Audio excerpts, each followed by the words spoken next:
Breaking news చూస్తున్నాం. దక్షిణ ఒడిశాను ఆనుకొని పశ్చిమ మధ్య వాయువ్య బంగాళాఖాతంలో ఆదివారం ఉదయం ఏర్పడిన అల్పపీడన ప్రభావంతో జిల్లాలో భారీ వర్షం కురిసింది.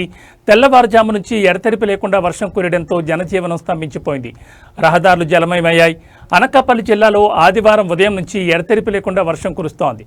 భారీ వర్షాలకు వాగులు పొంగి పొర్లుతున్నాయి. విజయరామరాజుపేట వద్ద కాజ్వేపై నుంచి తాచేరు వరద నీరు ప్రవహిస్తోంది. చోడవరం, వడ్డాది మధ్యన రాకపోకలకు అంతరాయం ఏర్పడింది. ప్రజలు తీవ్ర ఇబ్బందులు పడుతున్నారు. ప్రయాణికులందరూ అప్రమత్తంగా ఉండాలని బుచ్చేపేట పోలీసులు హెచ్చరించారు.